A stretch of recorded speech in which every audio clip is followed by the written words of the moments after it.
Isang sensasyonal na balita na talagang nagpapabago ng sitwasyon sa gitnang silangan. Gumamit ang Iran ng satellite paniktik ng China para manmanan ang mga base militar ng Amerika sa reyon. At ginawa nila ito bago pa man ang mga pag-atake ng mga missile at drone sa mga iyon. Lumabas na Chinese satellite ang tumulong sa Iran para ituon ang mga armas sa mahalagang base militar ng Amerika sa gitnang silangan na tinamaan sa mga unang araw ng digmaan. Ako si Alexei Pichi. Pag-usapan natin ng sama-sama ang paksang ito. Pero bago tayo magsimula sa episode na ito, hinihiling ko na mag-subscribe kayo sa channel na ito, i-like ang episode at mag-iwan ng kahit anong komento ninyo. Napakahalaga nito para sa pag-promote ng episode na ito sa YouTube. Mag-subscribe din kayo sa Telegram channel kong Pichi News. Nasa video description ang link. Kaya, ayon sa naging ulat ngayon mula sa investigasyon ng Financial Times, palihim na nakuha ng Iran ang isang Chinese na spy satellite na nagbigay sa Islamikong bansa ng access dito. Sa Republika, may mga bagong makapangyarihang kakayahan para umatake sa mga base militar ng Amerika sa gitnang silangan sa panahon ng digmaan. Ayon sa Financial Times, ipinapakita ng mga na-leak na dokumentong militar ng Iran na ang Chinese na satellite ay nakuha ng Air and Space Forces ng Corps ng mga tagapagtanggol ng Islamikong Revolusyon noong katapusan ng 2024 matapos itong ilunsad sa kalawakan mula sa isang kosmodromo sa China. Sa listahan ng mga koordinada na may mga marka, ipinapakita ng mga larawang satellite at pagsusuri ng mga orbit na inutusan ng mga Iranian na komandante ng militar ang satellite na subaybayan ang mga pangunahing pasilidad militar ng Amerika sa rehiyon. Matapos subaybayan ng satellite, napag-alaman na kumuha ito ng larawan ng mga base militar ng Amerika noong Marso bago at pagkatapos ng mga pag-atake ng drone at missile sa mga base ring yon. Ang spacecraft na TII-0 itinayo at inilunsad ng kumpanyang Sino na Earth Eye Corporation. Ang ideya ay kapag nailagay na ng kumpanyang ito ang kanilang satellite sa orbit mula sa China, agad nilang ipinapasa ang satellite na ito sa mga dayuhang kliyente. Ipinapasa lang ito sa papel parang pag-aari na ng ibang bansa. At hindi pa dyan nagtatapos ang lahat. Sa ilalim ng kasunduan, binigyan ng access ang corps ng mga tagapagtanggol ng Islamikong Revolusyon ng Iran sa mga komersyal na ground station na pinapatakbo ng kumpanyang Mossad na nakabase saan pa nga ba? Sa Beijing. Nagbibigay ito ng satellite management at data delivery services sa buong bansa gamit ang global network sa Asia, Latin America at iba pang rehiyon. Ibig sabihin formal lang na pag-aari ng Iran ang satellite. Sa totoo lang, mga Chino talaga ang ganap na namamahala dito. At dito, magbibigay ako ng CP mula sa Financial Times. Ang paggamit ng Islamic Revolutionary Guard Corps ng satellite mula China sa digmaan, kung saan paulit-ulit umatake ang Tehran gamit ang missile at drone laban sa mga kapitbahay, ay posibleng magdulot ng matinding pag-aalala sa reyon. Ang China, ang pangunahing kasosyo sa kalakalan at pinakamalaking mamimili ng langis ng mga bansa sa Persian Gulf. Dito nagsisimula ang pinakakapanabik na bahagi. Ayon sa mga tala ng logbook, kinunan ng litrato ng satellite ang Prince Sultan Air Base sa Saudi Arabia noong 13, 14 at 15 ng Marso. Paalala, noong Marso 14, kinumpirma ni Pangulong Donald Trump ng US na may mga inatake ng Amerikanong eroplano sa base na ito. Noon, opisyal na 5 eroplano ng US Air Force na tanker ang natamo ng matinding pinsala. Ibig sabihin, ang satellite ng China ay nagmamanman sa base isang araw bago ang pag-atake, sa mismong araw ng pag-atake at sa sumunod na araw pagkatapos nito. Dahil mahirap sabihin na ito ay basta-basta lang na nagkataon. Pero nagkataon nga na 3 araw na minanmanan ng satellite ng China ang isang particular na base militar. At sa parehong panahon, nagkataon din na inatake ng Iran ang mismong base na yon. Nakaka-interes na hindi na muling minanmanan ng satellite ang base sa ibang mga araw.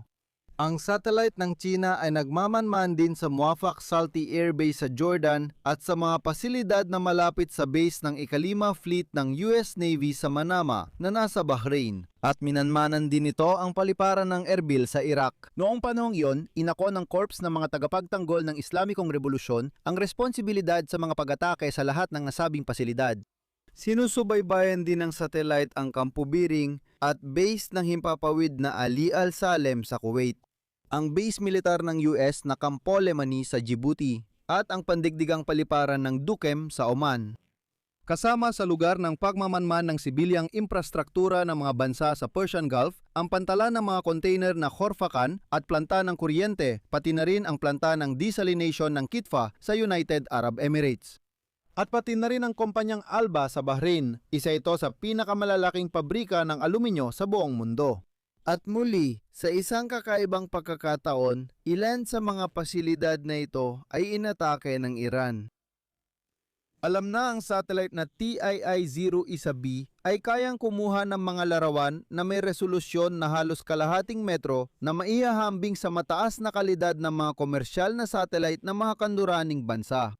Ibig sabihin, madaling makita ng Iran mula sa kalawakan ang mga eroplanong militar, sasakyan at mga pagbabago sa infrastruktura kapag sinusubukan ng mga sundalo na itago ang ilang pasilidad. Noong parehong panahon, ayon sa Iran, ang pinakaabansadong satellite militar ng Corp ng mga tagapagtanggol ng Islamikong Revolusyon, ang Nord 3, ay kayang kumuha ng mga larawang may resolusyong humigit kumulang 5 metro. At doon, mahirap nang makita ang maliliit na bagay sa lupa. Dati, ang Iran ay may satellite na may resolusyon na 12 hanggang 15 metro. At malamang sa Pentagon ay tiwala sila na ang Iran, siguro, ay gumagamit pa rin ng mga luma nilang satellite hanggang ngayon. Para maintindihan nyo ang halaga ng satellite resolution, ipapakita ko ang 3 larawan. Ang una, Ito ay larawan mula sa Chinese satellite na may resolusyon na kalahating metro yung ginamit ng Iran nitong nakaraang buwan. Pangalawang larawan ito mula sa Iranian satellite NOR, 3 na may 5 metrong resolusyon. At pangatlo, ito ay larawan mula sa lumang Iranian satellite na may resolusyon na 12 metro. Kagiliw-giliw dahil sinabi ng kumpanyang Chino na EarthEye na ang satellite ay nakalaan para sa paggamit ayon sa kanila sa agrikultura, pagmamanman ng karagatan, pamamahala ng mga emerhensya, pagkontrol ng likas na yaman at sa pampublikong transportasyon. Ngunit may malaking tanong din para sa intelihensyang Amerikano. Ang totoo, ayon sa mga dokumentong nakita ng Financial Times, noong Setyembre 2024 pa, ang puwersang panghimpapawid at pangkalawakan ng Corps ng mga tagapagtanggol ng Islamikong Revolusyon na namamahala sa ballistic missile, drone at kalawakan ng Iran ay pumayag magbayad ng halos $40 milyong para makuha ang kontrol sa satellite system. Bukod pa rito, detalyado sa kasunduang ito ang mga gastusin, kabilang ang halaga ng satellite at ng sasakyang panglunsad nito, technical na suporta, data infrastructure at mga serbisyong ibinibigay ng mga dayuhang kontratista. Ayon sa kasunduan, ang kumpanyang EPMASAT ay magbibigay sa corps ng mga tagapagtanggol ng Islamikong Revolusyon ng software at ground network para sa pamamahala ng satellite sa buong panahon ng serbisyo nito.